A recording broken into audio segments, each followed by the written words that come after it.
Chapitre 5 L'ascension du sacrifice, partie 1 Les œuvres de la connaissance, l'être psychique. Tels sont donc les fondements de la connaissance intégrale du suprême et infini auquel nous offrons notre sacrifice.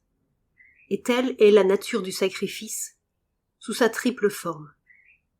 Un sacrifice des œuvres, un sacrifice d'amour et d'adoration, un sacrifice de la connaissance. Car même quand nous parlons du sacrifice des œuvres en soi, nous n'entendons pas seulement l'offrande de nos actes extérieurs, mais de tout ce qui est actif et dynamique en nous. Nos mouvements intérieurs, autant que nos actes extérieurs, doivent être consacrés sur l'unique autel.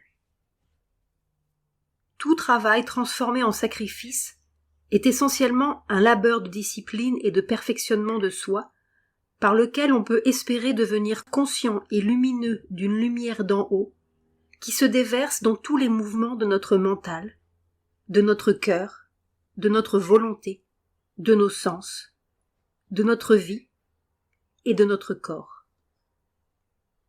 La lumière grandissante de la conscience divine nous rendra proches en notre âme du maître du sacrifice cosmique et un avec lui par identité en notre être profond et dans notre substance spirituelle. Tel est le suprême but de l'existence, proposé par l'ancien Vedanta. Mais elle tendra aussi à nous rendre un dans notre devenir, par une ressemblance avec le divin dans notre nature. Tel est le sens mystique du symbole du sacrifice dans le langage secret des voyants védiques. Mais si tel doit être le caractère de l'évolution rapide envisagée par le yoga intégral, qui nous fait passer de l'être mental à l'être spirituel, une question se pose, qui soulève un certain nombre de problèmes. Mais elle est d'une grande importance dynamique. Quelle sera notre attitude devant la vie et l'action telles que nous les connaissons, et devant les activités propres à notre nature humaine encore inchangée? Nous avons admis que l'objet principal du yoga était une ascension vers une conscience supérieure, dont les pouvoirs doivent ensuite prendre possession de notre mental, de notre vie et de notre corps. Et cependant, c'est la vie sur Terre que nous projetons de vivre, pas quelque autre vie dans un autre monde, car la Terre est, ici et maintenant, le champ d'action de l'esprit. Nous voulons une transformation, et non une annihilation de notre être instrumental et de notre nature. Qu'adviendra-t-il alors des activités actuelles de notre être? Activités du mental orientées vers la connaissance et vers son expression. Activités des parties émotives et sensorielles de notre être. Activité de la conduite extérieure, activité créatrice, productrice, activité de la volonté tendue vers la maîtrise des hommes et des choses, la maîtrise de la vie et du monde et des forces de la nature. Faudra-t-il les abandonner et les remplacer par une autre manière de vivre qui permettra à la conscience spiritualisée de trouver son expression et sa forme véritable? Faudra-t-il les conserver telles qu'elles sont dans leur apparence extérieure, mais transformées dans l'action par l'esprit intérieur? Ou faudra-t-il élargir leur envergure et libérer de nouvelles formes par un renversement de conscience semblable à celui que l'on a vu sur la Terre, quand l'homme s'est saisi des activités vitales de l'animal pour les mentaliser, les élargir et les transfigurer, en y infusant la raison, la volonté pensante, une émotion raffinée, une intelligence organisée? Ou encore, faudra-t-il les abandonner en partie et ne conserver que celles qui peuvent supporter le changement spirituel, et pour le reste, créer une vie nouvelle qui, dans sa forme, autant que dans son inspiration et son mobile, exprimera l'unité, la largeur, la paix, la joie et l'harmonie de l'esprit libéré? De tous les problèmes, c'est celui qui a le plus préoccupé la pensée de ceux qui ont essayé de tracer les chemins de l'humain au divin dans le long voyage du yoga.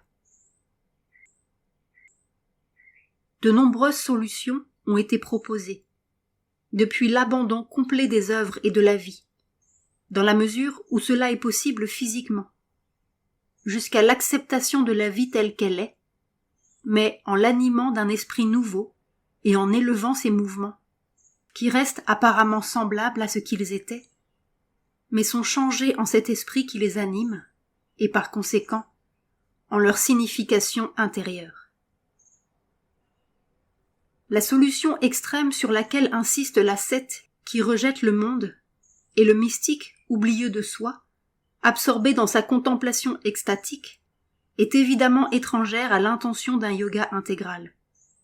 Car si c'est dans le monde que nous devons réaliser le divin, nous ne pouvons laisser de côté l'action dans le monde, ni toute action de façon absolue.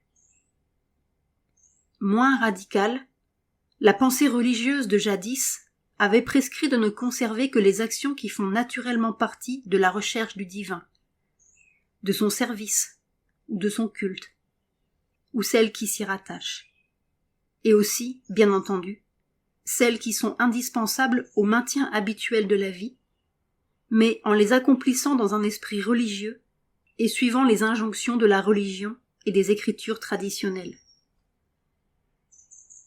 Mais c'est une règle trop formelle si nous voulons que l'esprit s'accomplisse librement dans les œuvres.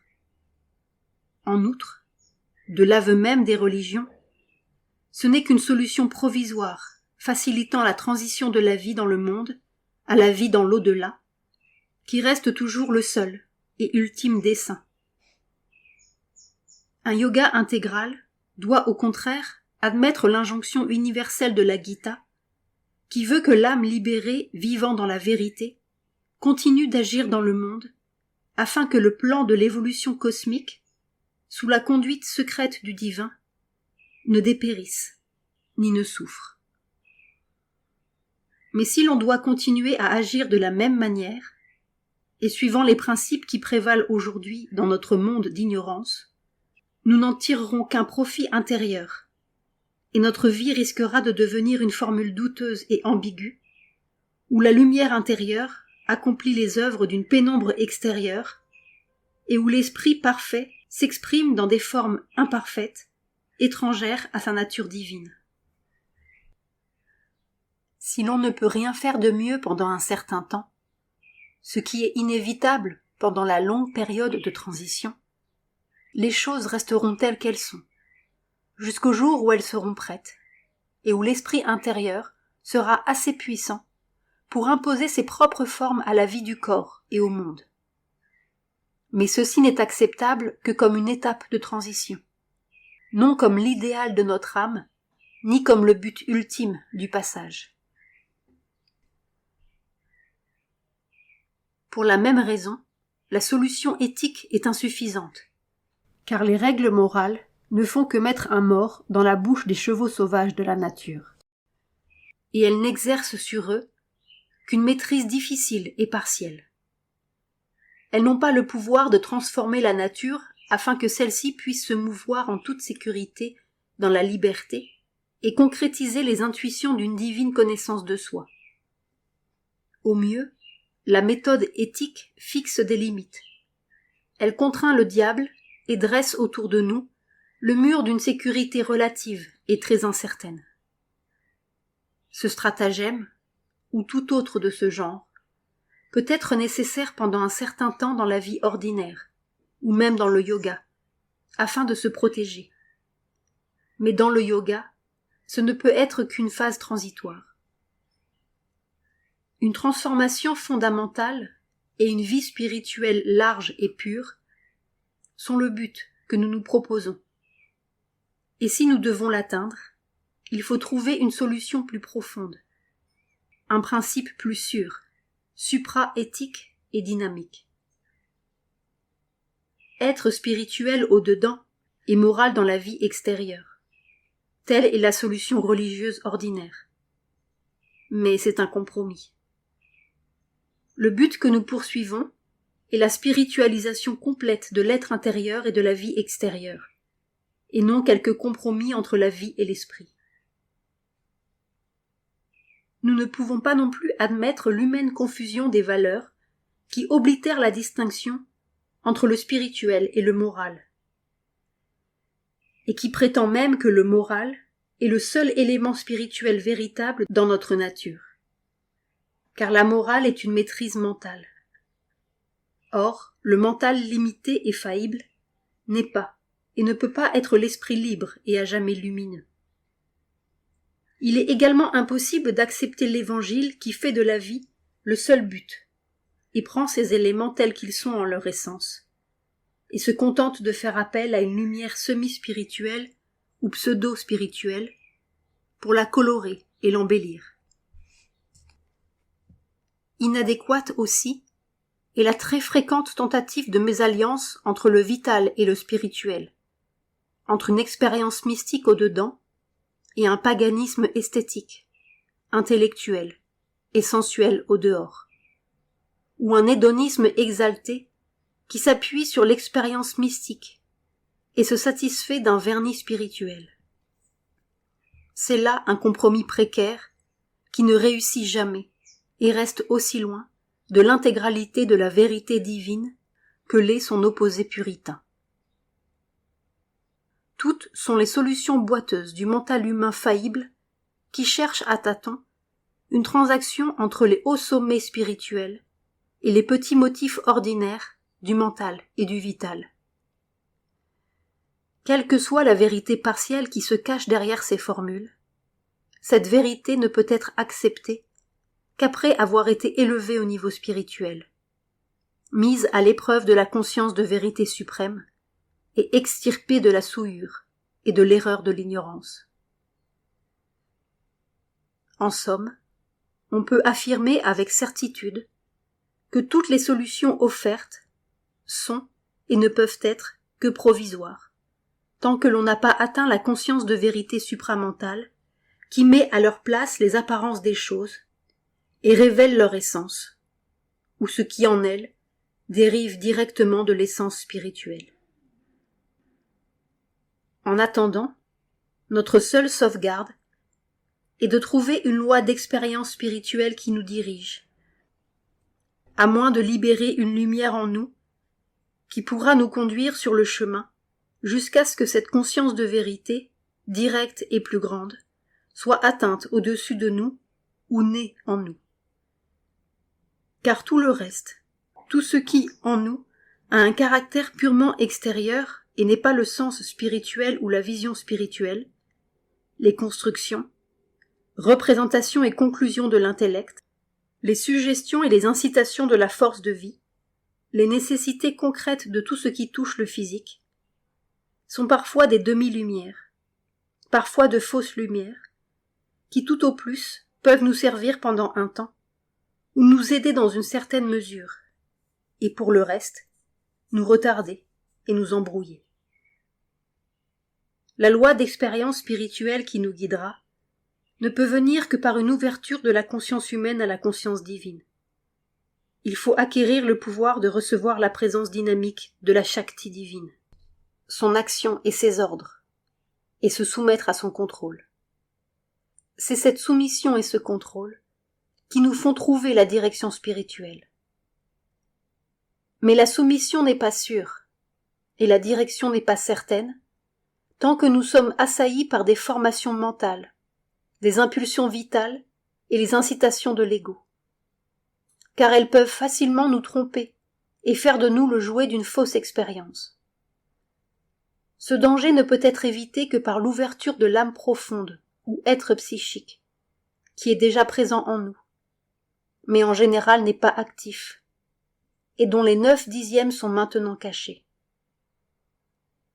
C'est cette lumière intérieure que nous devons libérer, car la lumière de l'âme profonde est notre seule source certaine d'illumination tant que nous marchons sur le chemin, assiégés par l'ignorance, et que la conscience de vérité n'a pas pris la direction complète de notre ascension vers le divin.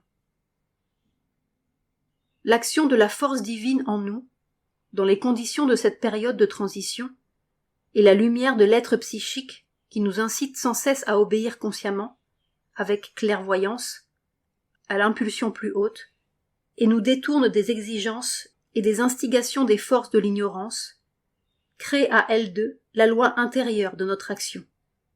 Une loi en constant progrès, et qui persistera jusqu'à ce que la loi spirituelle et supramentale s'établisse dans notre nature. Pendant cette transition, il se peut qu'il y ait une période où nous acceptions toute la vie et toutes les actions en les offrant au divin, afin qu'elles soient purifiées et changées, et que soit délivrée la vérité qu'elles contiennent.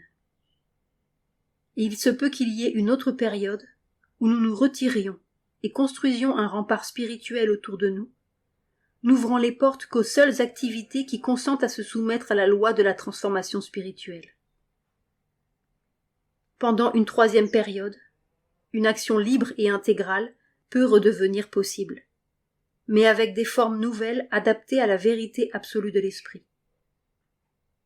En fait, ces étapes ne peuvent être décidées par aucune règle mentale, mais par la lumière de l'âme en nous et par la force ordonnatrice du pouvoir divin, et sous sa direction progressive qui, secrètement ou ouvertement, met d'abord en mouvement le yoga, puis commence clairement à le diriger et à l'organiser, et finalement en prend la charge tout entière. Le triple caractère du sacrifice nous conduit également à diviser les œuvres suivant un ordre triple. Les œuvres de la connaissance, les œuvres de l'amour et les œuvres de la volonté dans la vie.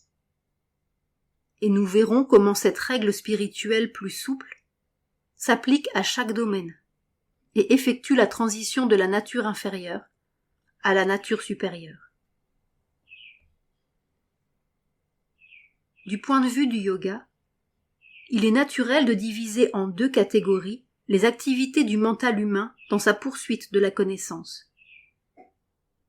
D'une part, nous avons la connaissance supra-intellectuelle la plus haute, qui se concentre sur la découverte de l'un et infini en sa transcendance, ou qui essaye, par intuition, contemplation et contact intérieur direct, de pénétrer les vérités ultimes derrière les apparences de la nature.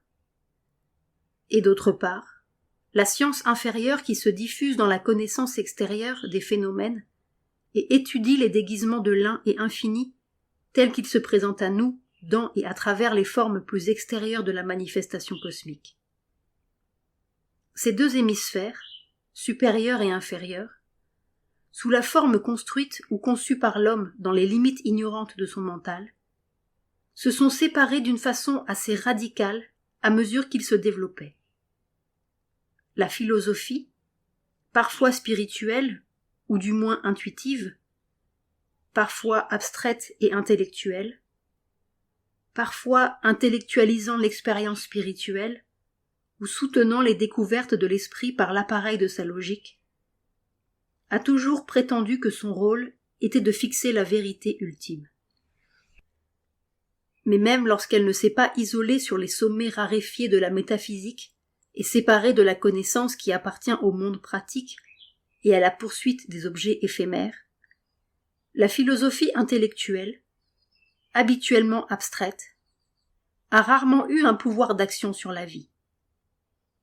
Puissante dans ses hautes spéculations, elle a parfois recherché la vérité mentale pour elle-même, sans autre objet ni utilité pratique.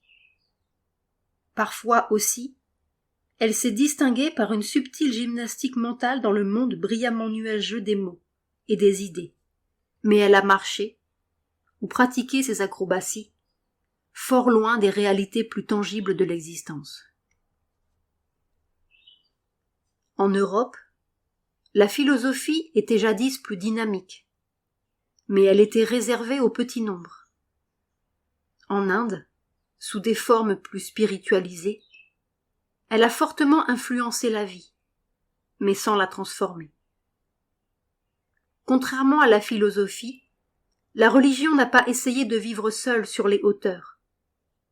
Son but était au contraire de se saisir des activités de la vie, plus même que des activités mentales, et de les tirer vers le divin. Elle prétendait jeter un pont entre la vérité spirituelle et l'existence vitale et matérielle, s'efforçant de subordonner l'inférieur au supérieur et de les réconcilier afin que la vie soit mise au service de Dieu et que la terre obéisse au ciel. Il faut reconnaître que trop souvent cet effort, pourtant nécessaire, a eu des résultats opposés, et que l'on s'est servi du ciel pour bénir les désirs de la terre. Et en effet, la pensée religieuse a continuellement servi de prétexte à l'adoration et au service de l'ego humain. Abandonnant constamment le petit noyau brillant de son expérience spirituelle, la religion s'est perdue dans la masse obscure et toujours grandissante de ses compromissions douteuses avec la vie. En voulant satisfaire le mental pensant, elle a le plus souvent réussi à l'opprimer et à l'enchaîner à une multitude de dogmes théologiques. En voulant capturer le cœur humain, elle en est elle-même tombée dans les fondrières d'une sentimentalité et d'une sensualité pieuse. En cherchant à annexer la nature vitale de l'homme afin de la dominer, elle s'est elle-même viciée, et elle est devenue la proie de tous les fanatismes et des furies homicides, des tendances oppressives sauvages et brutales, de tout ce pullulement du mensonge, de tous ces attachements obstinés à l'ignorance auxquels cette nature vitale est sujette. Son désir d'attirer à Dieu la vie physique de l'homme l'a trahi et enchaîné au mécanisme ecclésiastique, à des cérémonies creuses et à un rituel sans vie. La corruption du meilleur a produit le pire par cette étrange chimie de la force de vie qui engendre le mal à partir du bien, tout comme elle peut engendrer le bien à partir du mal. En même temps, dans un vain effort de défense contre cette gravitation vers le bas, la religion a été poussée à couper en deux l'existence et à diviser la connaissance, les œuvres, l'art, la vie même, en deux catégories opposées, spirituelle et temporelle, religieuse et mondaine, sacrée et profane. Mais cette distinction défensive est devenue elle-même conventionnelle et artificielle et a aggravé la maladie au lieu de la guérir. De leur côté, la science, l'art et la connaissance de la vie, après avoir commencé par servir la religion ou par vivre dans son ombre, ont fini par s'émanciper et sont devenus étrangers ou hostiles, ou se sont même écartés avec indifférence, mépris ou scepticisme des hauteurs auxquelles aspirent la philosophie métaphysique et la religion, qui leur semblaient être des hauteurs d'irréalité froide, arides, lointaines, illusoires et sans substance. Pendant un temps, le divorce fut aussi complet que pouvait le vouloir l'intolérance partiale du mental humain, et menaça même d'aboutir à une complète extinction de toute tentative de connaissance plus haute, ou plus spirituelle. Et pourtant, même dans la vie purement matérielle, une connaissance plus haute est vraiment la seule chose constamment nécessaire. Car sans elle, les sciences et les recherches inférieures, si fructueuses soient-elles, si riches, libres et miraculeuses soit l'abondance de leurs résultats, deviennent bientôt un sacrifice offert sans l'ordre nécessaire et à de faux dieux. Elles finissent par corrompre et durcir le cœur de l'homme, limiter les horizons de son mental, l'enfermer dans une forteresse matérielle, ou le conduire finalement à une incertitude déconcertante et à la désillusion. Un agnosticisme stérile nous attend au bout de la brillante phosphorescence de ce demi-savoir, qui est encore de l'ignorance. Un yoga qui cherche une réalisation intégrale du suprême ne méprisera pas les œuvres, ni même les rêves, si rêves ce sont, de l'esprit cosmique. Il ne reculera pas devant l'effort splendide et la multiple victoire que l'esprit s'est assigné à lui-même dans la créature humaine. Mais la condition première de ce libéralisme est que nos œuvres dans le monde fasse aussi partie du sacrifice offert au Très-Haut, et à nul autre, à la Shakti divine, et à nulle autre puissance, dans l'esprit vrai et avec la connaissance vraie, par une âme libre, et non par un esclave hypnotisé et enchaîné à la nature matérielle.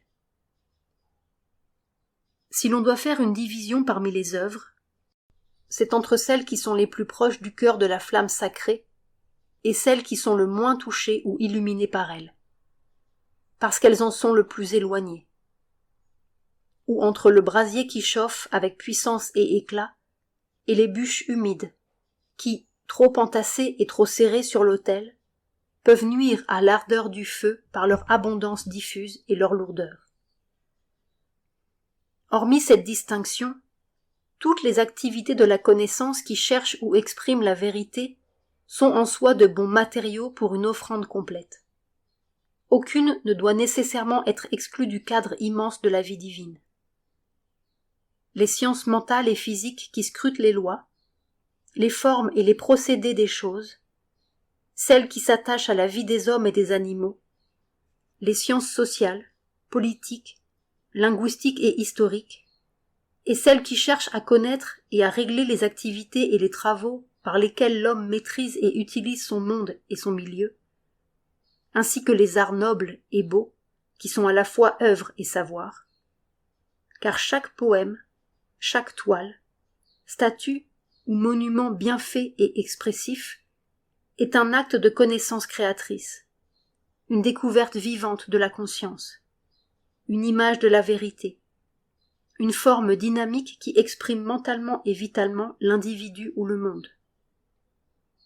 Tout ce qui cherche, tout ce qui découvre, tout ce qui se revêt d'une forme ou d'une voie, est la réalisation de quelques facettes du jeu de l'infini, et dans cette mesure, peut devenir un moyen de réalisation de Dieu ou un moyen de formation divine. Mais le yogi doit être sûr que ses activités ne procèdent plus de la vie mentale ignorante. Il ne peut les accepter que si, par le sentiment, le souvenir, la consécration, il les change en un mouvement de la conscience spirituelle, et si elles procèdent de la vaste compréhension de cette connaissance illuminatrice totale. Tout doit être accompli comme un sacrifice. Toutes les activités doivent avoir l'un divin pour objet et pour raison d'être. Dans les sciences consacrées à la recherche de la connaissance, le but du yogi doit être de découvrir et de comprendre les opérations de la divine conscience puissance en l'homme, dans les créatures, les choses et les forces, ses significations créatrices, sa pratique des mystères, les symboles en lesquels elle ordonne la manifestation. Dans les sciences pratiques, qu'elles soient mentales et physiques, ou occultes et psychiques, son but doit être de scruter les voies et les procédés du divin, de connaître les matériaux et les moyens de travail qui nous sont donnés, afin que nous puissions nous servir de cette connaissance pour exprimer consciemment et sans faute la maîtrise de l'esprit, sa joie et sa plénitude. Et puisqu'il voit le divin partout, puisqu'il l'adore en révélant le sens de ses œuvres, son but dans les arts ne sera pas une simple satisfaction esthétique, mentale ou vitale, mais une expression de cet un divin dans les dieux, les hommes, les créatures et les choses. La perception d'un rapport intime entre l'aspiration religieuse et l'art le plus vrai et le plus grand est théoriquement juste en principe. Mais au mobile religieux, toujours mélangé et douteux, nous devons substituer une aspiration, une vision et une expérience interprétatrice spirituelle. Car plus la vision est vaste et totale, plus elle porte en elle la perception du divin caché dans l'humanité et en toute chose, et plus elle s'élève au-delà de la religiosité superficielle pour entrer dans la vie spirituelle, et plus aussi l'art qui jaillit de ce haut mobile sera lumineux, souple, profond et puissant. Le yogi se distingue des autres hommes en ce qu'il vit dans une conscience spirituelle plus haute et plus vaste. Tout son travail de connaissance ou de création doit donc jaillir de là, et non être fabriqué dans le mental. Car c'est une vérité et une vision plus grande que celle du mental humain qu'il doit exprimer, ou plutôt qui cherche à s'exprimer à travers lui, et à façonner ses œuvres, non pour sa satisfaction personnelle, mais dans un but divin. En même temps, le yogi qui connaît le suprême n'est soumis à aucun besoin, aucune obligation dans ses activités, car pour lui, elles ne sont ni un devoir, ni une occupation nécessaire à son mental, ni un amusement raffiné, et elles ne lui sont pas non plus imposées par quelque mobile humain, même le plus noble. Il n'est attaché, lié, ni limité par aucune de ses activités, et ce n'est pas non plus quelque motif personnel de gloire, de grandeur, ni une satisfaction personnelle qu'il recherche dans ses œuvres. Il peut y renoncer ou les poursuivre, selon la volonté du divin en lui. Mais il n'a pas besoin pour autant de les abandonner dans sa quête de la connaissance intégrale supérieure. Il agira comme le fait la puissance suprême elle-même quand elle agit et crée, pour éprouver une joie spirituelle dans ce qu'il crée ou exprime, ou pour aider à maintenir la cohésion du monde des œuvres divines, à l'organiser correctement et lui donner une direction. La Gita enseigne que par son mode de vie, l'homme qui possède la connaissance apprend à ceux qui n'ont pas encore acquis la conscience spirituelle à aimer et effectuer tout travail, et non pas seulement les œuvres tenues pour pieuses, religieuses ou ascétiques. Son exemple ne devra pas détourner les hommes de l'action dans le monde, car le monde doit aller de l'avant dans sa grande aspiration ascendante. Hommes et nations ne doivent pas être incités à renoncer à l'action, même ignorante, pour tomber dans l'ignorance pire encore de l'inaction, ni à sombrer dans cette désintégration lamentable et cette dissolution qui frappe les communautés et les peuples, où prédomine le principe tamasique d'obscure confusion et d'erreur, ou de lassitude et d'inertie. Pas plus que toi, dit le Seigneur dans la Gita, je n'ai besoin d'agir, puisqu'il n'est rien que je ne possède, ou qu'il me faille acquérir pour moi-même. Et cependant, j'œuvre dans le monde. Car si je m'en abstenais, toutes les lois tomberaient dans la confusion, les mondes sombreraient dans le chaos, et je serais le destructeur de ces peuples. Pour être pur, la vie spirituelle n'a nul besoin de nous dégoûter de toute chose, sauf de l'inexprimable, ni de trancher à la racine les sciences, les arts et la vie. Il est fort possible que l'un des effets d'une connaissance et d'une action spirituelle intégrale sera de les sortir de leurs limitations, de substituer au plaisir ignorant, limité, tiède ou trépidant que notre mental y trouve, un libre élan de félicité intense, exaltant, et de leur donner une nouvelle source d'illumination et de puissance spirituelle créatrice, qui aura le pouvoir de les porter plus rapidement et plus profondément vers leur lumière absolue dans la connaissance, ou vers des possibilités dont nous n'avons pas même encore rêvé, et d'insuffler l'énergie la plus dynamique possible à leur contenu, leur forme et leur pratique. L'unique chose nécessaire doit être recherchée avant tout et à tout moment, mais tout le reste en découle. Il ne s'agit pas tant de tout inclure dans notre champ d'action que de tout retrouver et de tout refaçonner dans la lumière de cette unique chose, et comme des éléments de sa force d'expression. Telle est donc la vraie relation entre la connaissance divine et la connaissance humaine. La différence essentielle ne tient pas tant à la disparité entre ces deux mondes, sacré et profane, à ce qui les sépare, mais à la conscience qui sous-tend l'action.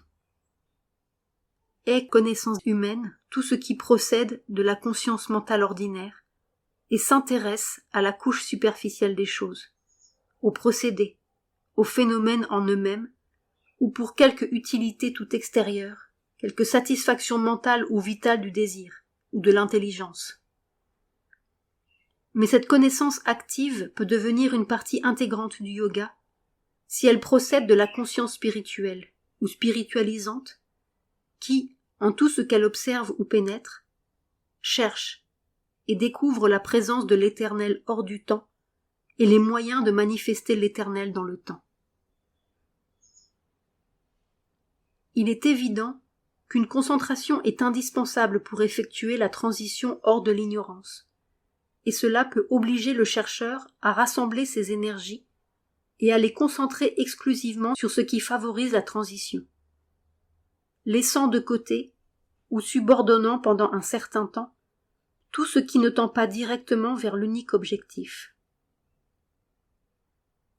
Il s'apercevra peut-être que tel ou tel domaine du savoir humain qu'il avait l'habitude d'explorer par le pouvoir superficiel du mental peut encore, en raison même de cette tendance ou de cette habitude, le tirer des profondeurs vers la surface, ou le faire descendre des hauteurs qu'il avait gravies ou dont il approche vers les plans inférieurs.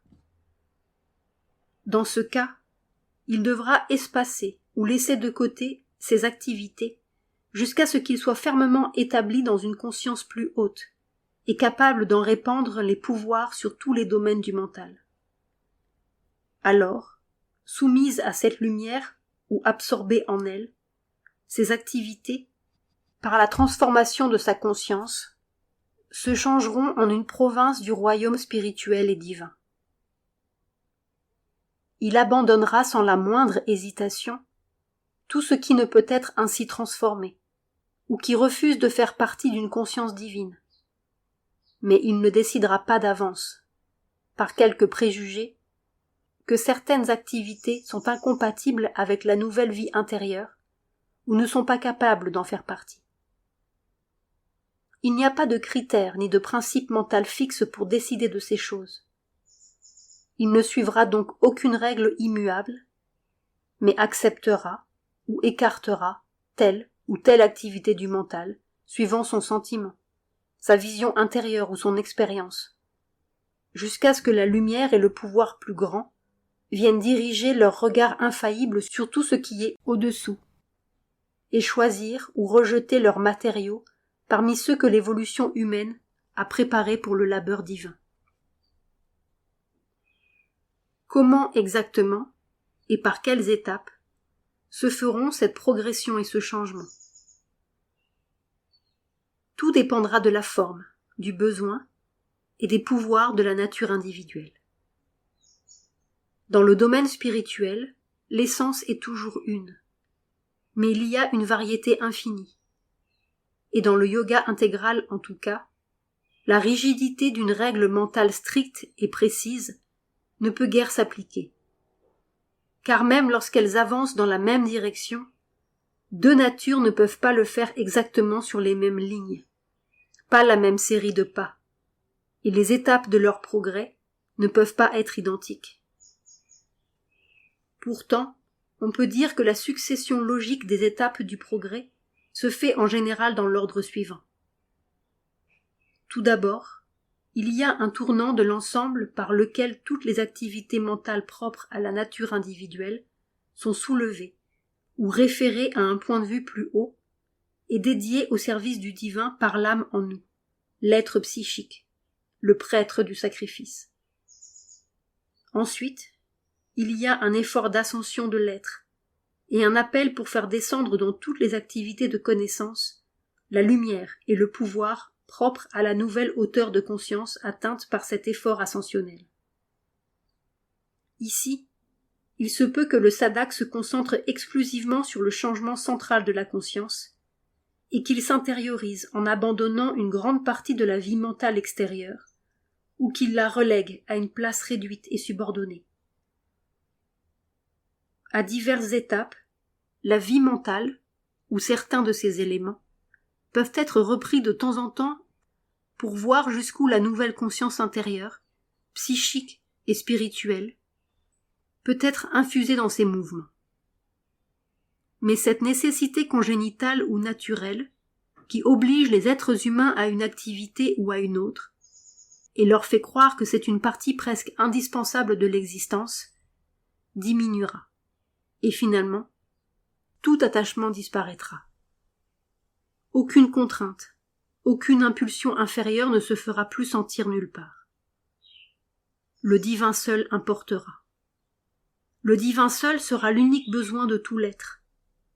Et s'il y a nécessité d'agir, cela ne viendra pas de quelque désir enraciné, ni de la force de la nature, mais de l'impulsion lumineuse d'une conscience force plus grande, qui devient de plus en plus l'unique puissance motrice de l'existence entière. Il est possible aussi qu'à une certaine période du progrès spirituel intérieur, le chercheur fasse l'expérience d'une expansion de ses activités au lieu d'une restriction. De nouvelles capacités de création mentale peuvent apparaître. De nouvelles régions de connaissance s'ouvrir par le contact miraculeux de la Yoga Shakti, le pouvoir qui effectue le yoga.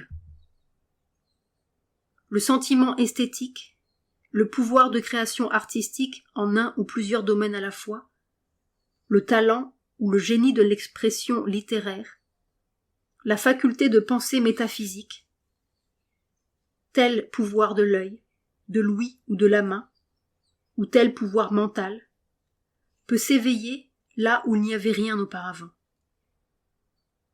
Le divin intérieur peut faire jaillir ces richesses latentes des profondeurs où elles étaient cachées, ou bien une force d'en haut peut déverser ses énergies et préparer la nature instrumentale pour l'activité ou la création dont elle doit être le canal ou le bâtisseur.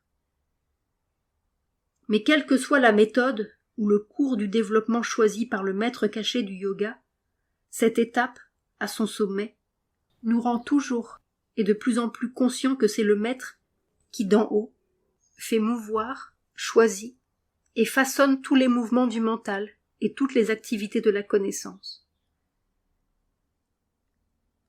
2 signes indiquent que le mental de connaissance et les œuvres sur ce plan sont transformés chez le chercheur, et qu'il est passé du processus de l'ignorance au processus d'une conscience libérée qui œuvre, d'abord partiellement, puis pleinement, dans la lumière de l'esprit.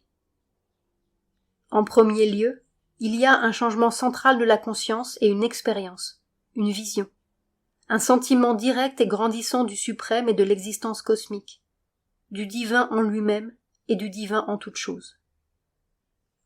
Le mental sera avant tout et de plus en plus absorbé par cette recherche. Il se sentira soulevé, élargi, changé en un moyen d'expression de plus en plus illuminé de la connaissance fondamentale unique. À son tour, la conscience centrale absorbera de plus en plus les activités mentales extérieures de connaissance et les changera en une parcelle d'elle-même ou une province annexée. Elle y infusera son rythme plus authentique et fera de ce mental de plus en plus spiritualisé et illuminé son instrument dans les domaines de la surface nouvellement conquis autant que dans les profondeurs de son propre empire spirituel. Et le second signe, celui qui indique un suraccomplissement, une surperfection, et que le divin lui-même est devenu le connaisseur, et que tous les mouvements intérieurs, y compris ceux qui procédaient d'une action mentale purement humaine, sont devenus le champ de sa connaissance. De moins en moins il y aura de choix individuels, d'opinions, de préférences. De moins en moins d'intellectualisation, de fabrication mentale, ni tout ce labeur de galérien cérébral. Une lumière au-dedans verra tout ce qui doit être vu, connaîtra tout ce qui doit être connu, développera, créera, organisera. C'est ce connaisseur intérieur qui, dans le mental libéré et universalisé de l'individu, accomplira les œuvres d'une connaissance qui englobe tout. Ces 2 changements sont les signes d'une première réalisation par laquelle les activités de la nature mentale sont haussées, spiritualisées, élargies, universalisées, libérées, amenées à la conscience de leur vraie raison d'être, qui est d'être l'instrument du divin dans la création et dans le développement de sa manifestation en cet univers temporel. Mais ce n'est pas toute l'étendue de la transformation, car ce n'est pas à ses limites que le chercheur intégral peut arrêter son ascension, ni restreindre l'élargissement de sa nature. En effet, s'il en était ainsi, la connaissance resterait encore une activité du mental. Un mental libéré, universalisé, spiritualisé, mais dont le dynamisme essentiel serait encore comparativement restreint, relatif, imparfait, comme il en est de tout mental. Elle reflèterait lumineusement les grandes constructions de la vérité, mais ne pourrait encore se mouvoir dans le domaine où la vérité est authentique, directe, souveraine et innée. De cette hauteur, une ascension reste encore à entreprendre pour que le mental spiritualisé puisse se dépasser lui-même et se transmuer en un pouvoir supramental de connaissance. Déjà, au cours du processus de spiritualisation, le mental spiritualisé aura commencé à sortir de la brillante pauvreté de l'intellect humain. Il s'élèvera tour à tour jusqu'aux pures et larges étendues du mental supérieur, puis dans les cercles rayonnants d'une intelligence plus grande encore, libre et illuminée par une lumière d'en haut. Arrivé là, il commencera à sentir plus librement, à recevoir sans que cela éveille en lui toutes sortes de réactions. Ce sera l'aurore radieuse d'une intuition qui n'est plus illuminée, mais lumineuse en soi, vraie en soi. Une intuition qui n'est plus entièrement mentale, et qui n'est donc plus soumise aux intrusions incessantes de l'erreur. Mais ce n'est pas non plus la fin, car le mental spiritualisé doit s'élever au-delà, et entrer dans le domaine même de l'intuition non tronquée, qui est la première lumière directe de l'être essentiel en sa propre conscience. Et au-delà encore, il atteindra à cela d'où vient cette lumière.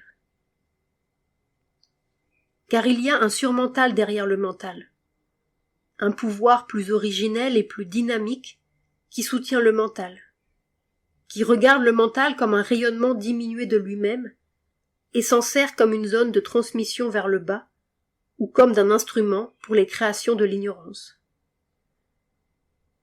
La dernière étape de l'ascension serait le dépassement du surmental lui-même, ou son retour à sa propre origine plus grande encore, sa conversion en la lumière supramentale de la gnose divine.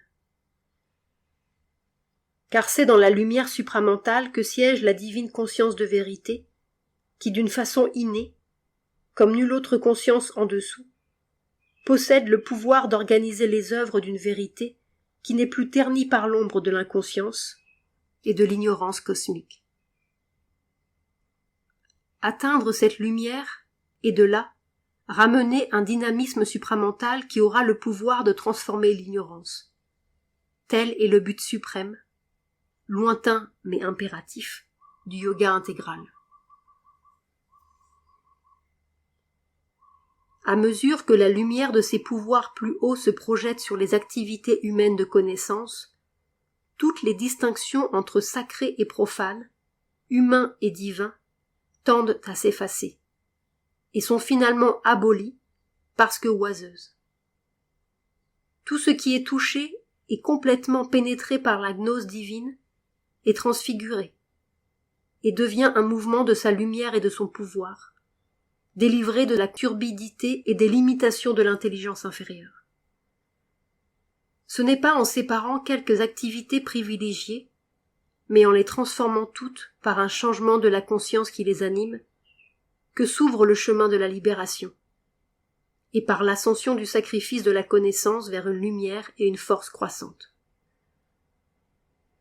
Toutes les œuvres du mental et de l'intellect doivent être haussées et élargies, d'abord, puis illuminées, soulevées, jusqu'au domaine d'une intelligence plus haute. Ensuite, elles doivent devenir l'opération d'une intuition plus grande, non mentale, puis de nouveau se transformer en un flot dynamique du rayonnement surmental, et finalement se transfigurer en la pleine lumière et la souveraineté de la gnose supramentale. C'est ce que préfigure l'évolution de la conscience dans le monde, et c'est ce qu'elle contient en germe, d'une façon latente, dans l'intention intensément concentrée de ces processus. Ni ces processus, ni cette évolution ne pourront cesser tant qu'ils n'auront pas façonné les instruments d'une manifestation parfaite de l'esprit, au lieu de la manifestation actuelle imparfaite.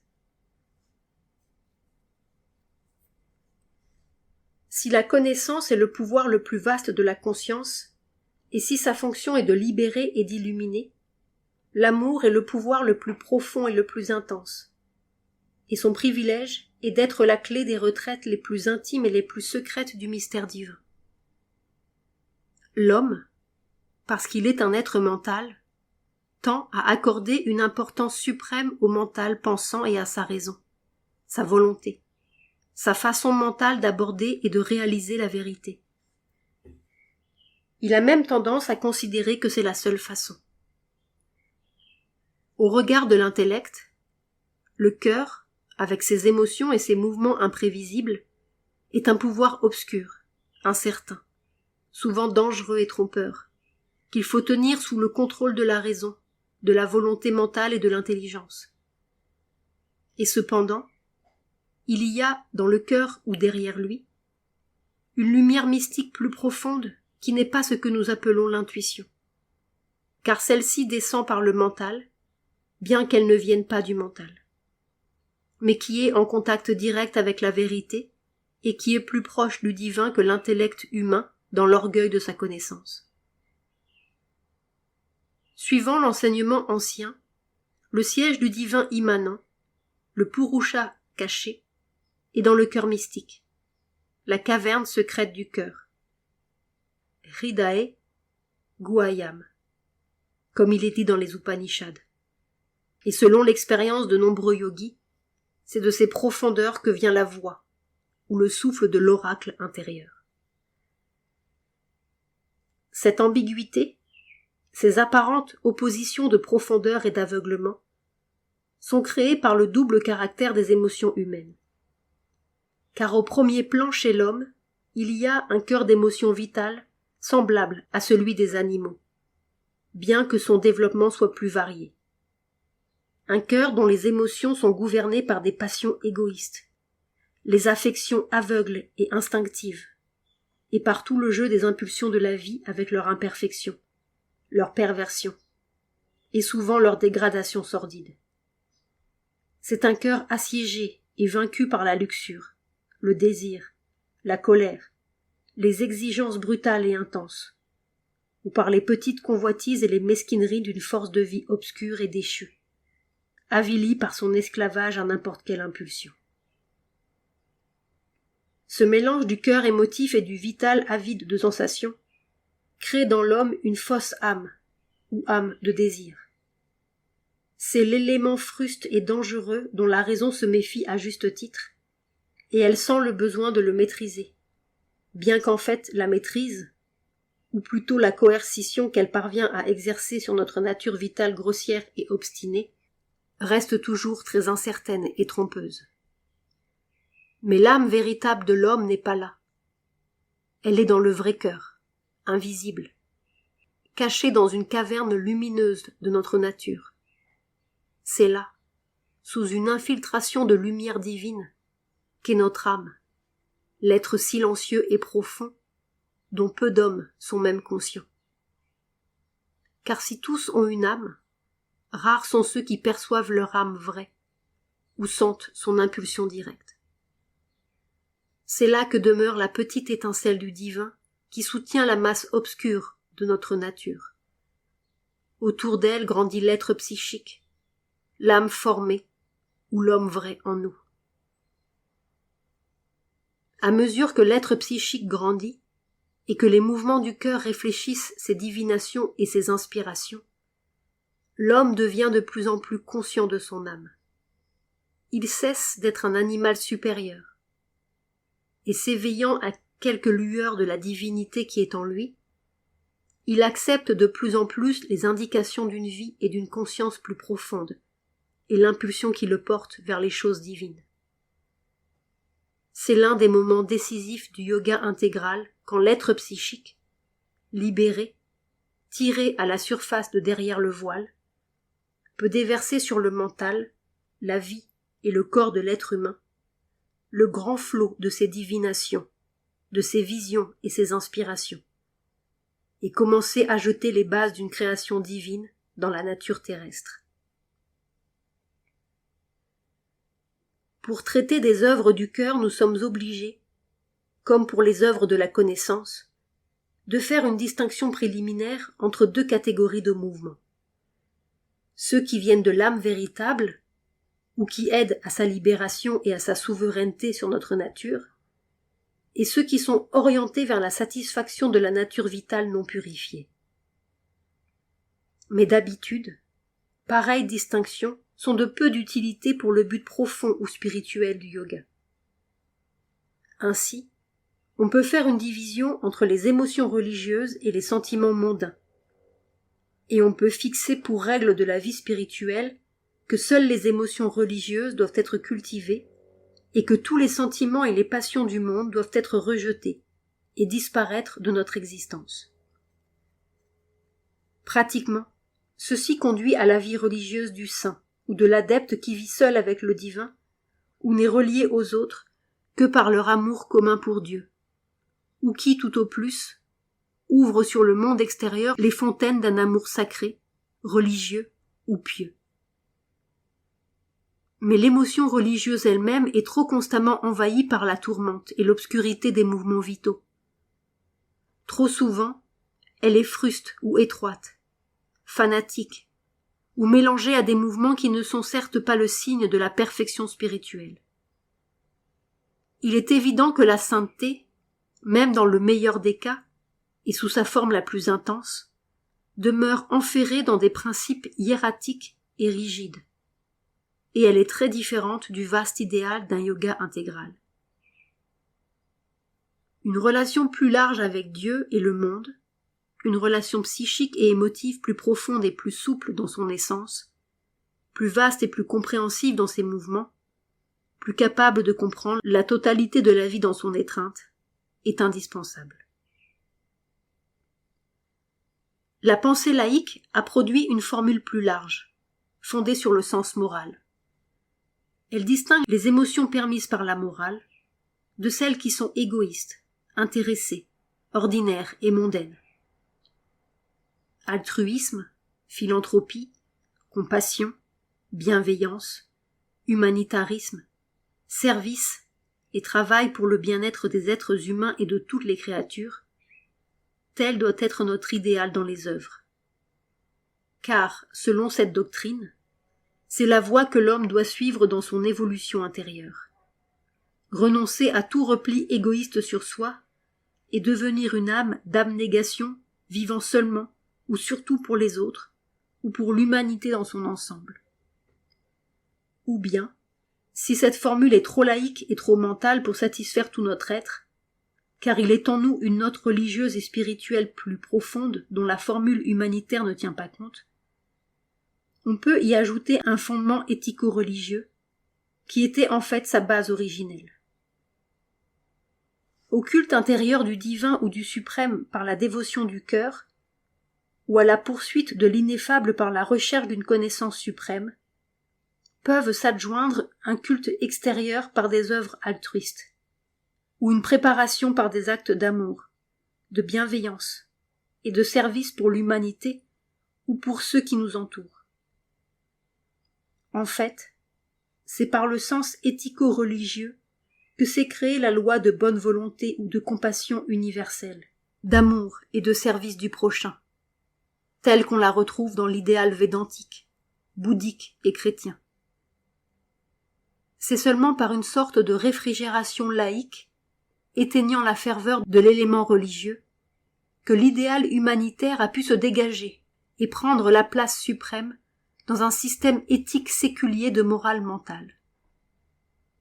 Car, selon le système religieux, la loi des œuvres est un moyen seulement, et elle prend fin quand le but est atteint. Ce n'est qu'un à côté, c'est une partie du culte qui aide à adorer et à chercher la divinité, ou c'est le dernier pas avant la destruction du moi et le passage dans le nirvana. L'idéal laïque, au contraire, en a fait un objet en soi. La loi des œuvres est devenue le signe de la perfection morale de l'être humain, ou la condition d'un état plus heureux de l'homme sur la terre, d'une société meilleure, d'une vie plus unie de l'espèce. Mais aucune de ces choses ne peut satisfaire l'exigence de l'âme telle que l'envisage le yoga intégral. L'altruisme, la philanthropie, l'humanitarisme, le service sont les fleurs de la conscience mentale, et au mieux, une froide et pâle imitation mentale de la flamme spirituelle de l'amour divin universel. Ils ne libèrent pas vraiment du sens de l'ego.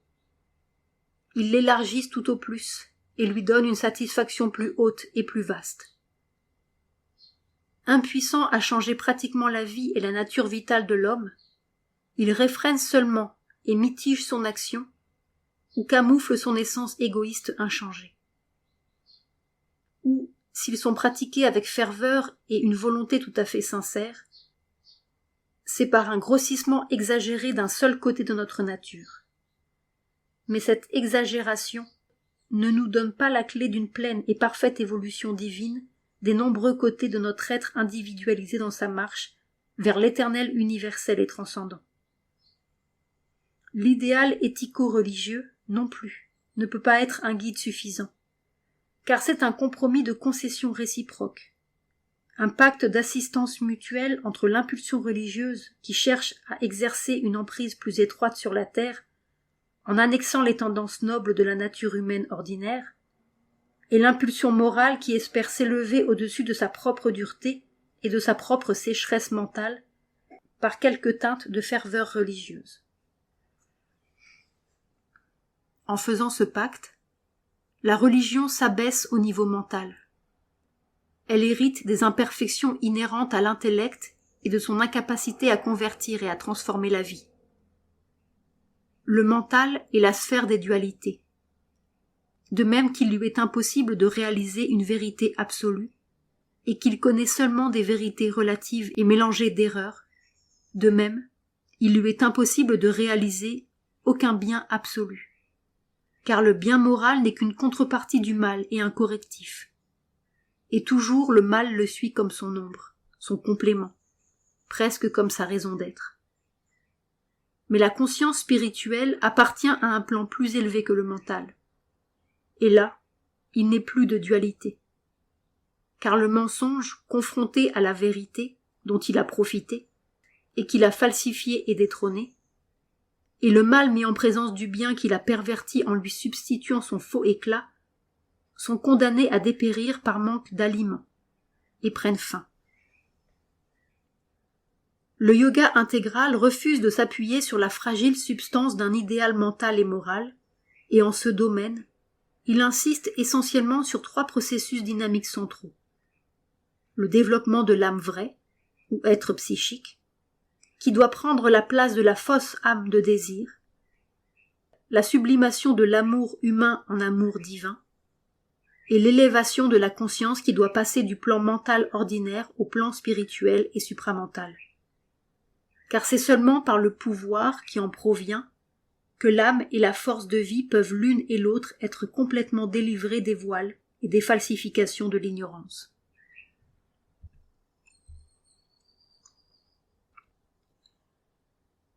Il est de la nature même de l'âme, ou être psychique, de se tourner vers la vérité divine comme le tournesol vers le soleil. Tout ce qui est divin, ou qui progresse vers la divinité, elle l'accepte et s'y attache. Et elle se retire de tout ce qui est une perversion, ou un démenti de la divinité, de tout ce qui est faux et non divin. Mais au début, l'âme n'est qu'une étincelle, puis une petite flamme divine qui brûle au milieu d'une grande obscurité. Elle est en grande partie voilée dans son sanctuaire intérieur. Et pour se révéler, elle doit faire appel au mental, à la force de vie et à la conscience physique et les persuader de l'exprimer autant qu'ils le peuvent. Généralement, elle réussit tout au plus à imprégner de sa lumière intérieure leur extériorité, et par sa finesse purificatrice, à atténuer leur profonde obscurité ou leur grossier mélange. Même lorsque l'être psychique est suffisamment développé pour pouvoir s'exprimer plus ou moins directement dans la vie, il ne représente encore chez tous, excepté le très petit nombre, qu'une partie mineure de l'être, pas plus grand dans la masse du corps que le pouce d'un homme, selon l'image des anciens voyants. Et il n'est pas toujours capable de prévaloir contre l'obscurité et la petitesse ignorante de la conscience physique, contre la suffisance erronée du mental, ou l'arrogance et la véhémence de la nature vitale. Cette âme est obligée d'accepter la vie mentale, émotive et sensorielle, telle qu'elle est chez les humains, avec ses relations, ses activités, ses formes et ses symboles préférés. Elle doit peiner pour démêler et accroître l'élément divin enfoui dans toute cette vérité relative continuellement mélangée aux falsifications de l'erreur. Dans cet amour mis au service du corps animal ou de la satisfaction de l'ego vital. Dans cette vie ordinaire traversée de rares et pâles éclairs de divinité et de sinistres lueurs, brutales et démoniaques.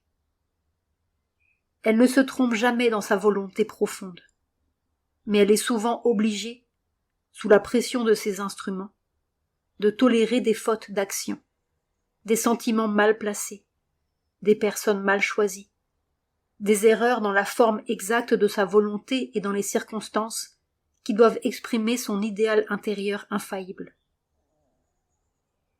Pourtant, il y a en elle une divination qui en fait un guide plus sûr que la raison ou le désir, même les plus nobles. Et en dépit des erreurs et des faux pas apparents, sa voix peut néanmoins conduire plus sûrement que l'intellect précis et que les considérations du jugement mental.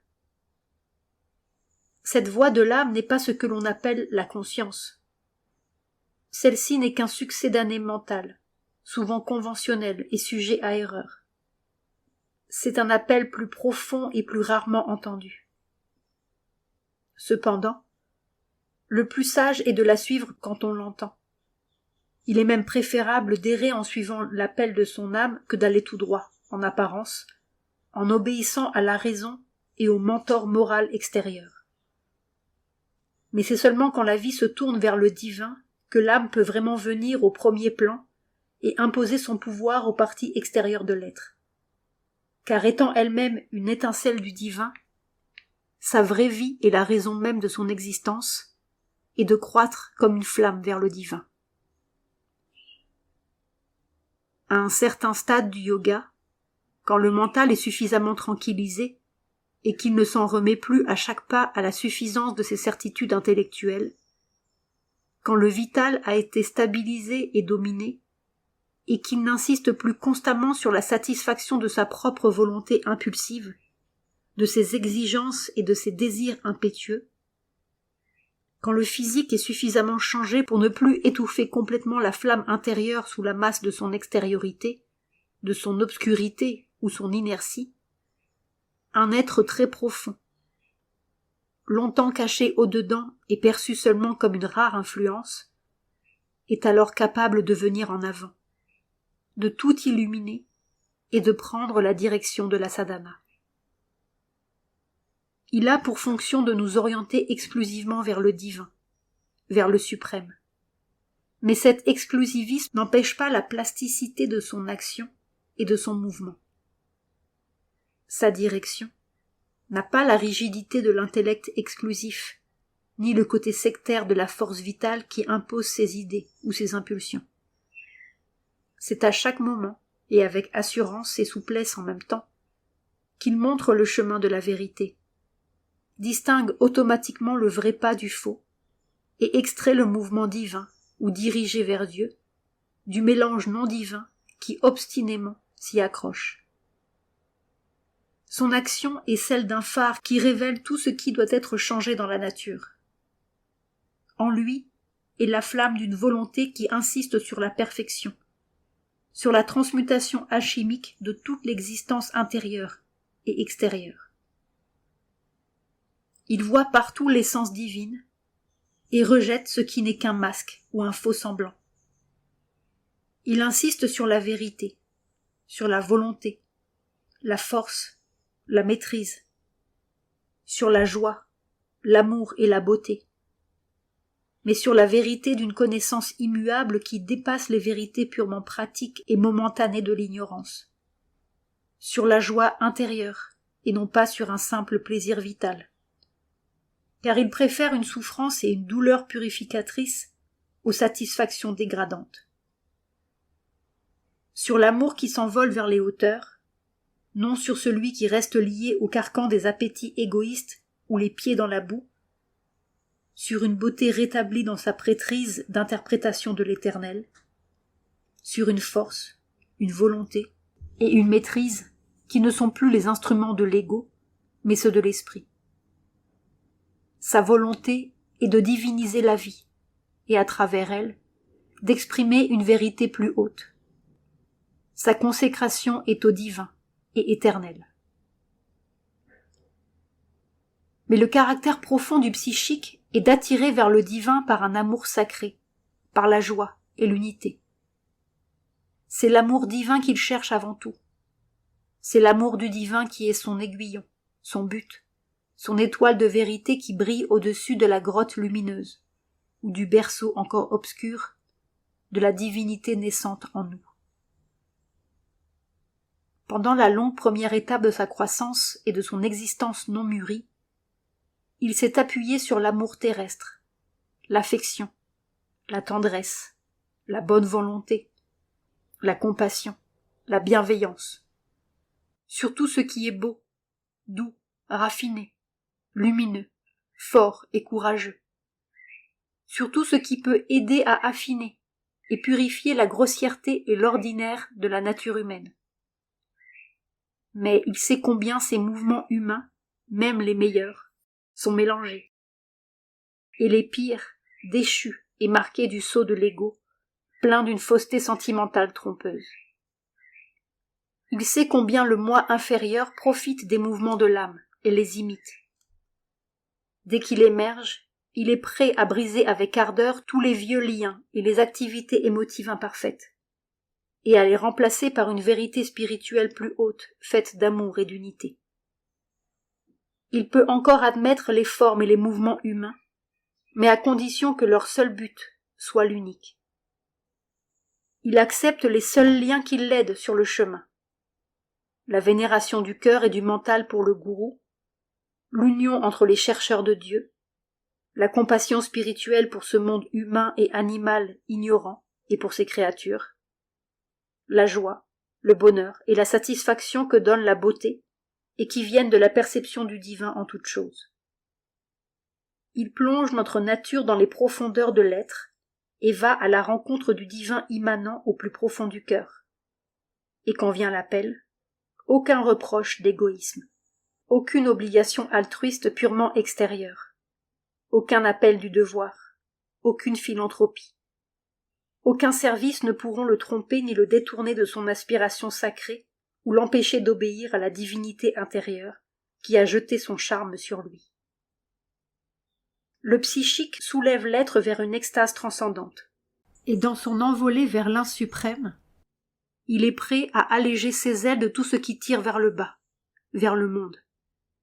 Mais son appel fait aussi descendre cette béatitude et cet amour transcendant, afin de délivrer et transformer ce monde de haine et de conflit, de division, d'obscurité et d'ignorance discordante.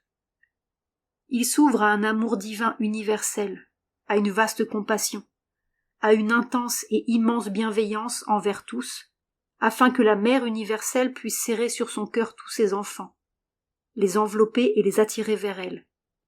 Car il est la passion divine qui a plongé dans la nuit pour sauver le monde de l'inconscience universelle. Il n'est ni séduit, ni trompé par les imitations mentales des grandes vérités profondes de l'existence, ni par le mauvais usage que le vital en fait. Il démasque ses contrefaçons par son rayon révélateur, et fait descendre la vérité entière de l'amour divin, afin qu'il guérisse ses déformations, libère l'amour mental, vital et physique de leur insuffisance ou de leur perversion, et leur révèle leur vraie richesse. Tout ce qui est en eux participe de la présence et de l'unité divine, l'extase qui s'élève et le ravissement qui se déverse. Toute vérité vraie de l'amour et des œuvres d'amour, le psychique les accepte à leur place. Mais sa flamme monte toujours vers les hauteurs, et il est impatient de poursuivre l'ascension, depuis les degrés inférieurs jusqu'au plus haut sommet de la vérité, car il sait que c'est seulement par l'ascension vers la vérité suprême et par la descente de cette vérité que l'amour peut être descendu de la croix et régner sur le monde. Car la croix est le signe de la descente divine arrêtée et défigurée par la ligne transversale d'une déformation cosmique qui en fait un état de souffrance et d'infortune. C'est seulement par l'ascension vers la vérité originelle que la déformation pourra être corrigée et que toutes les œuvres d'amour, de même que toutes les œuvres de la connaissance et de la vie, retrouveront leur signification divine et feront partie d'une existence spirituelle intégrale.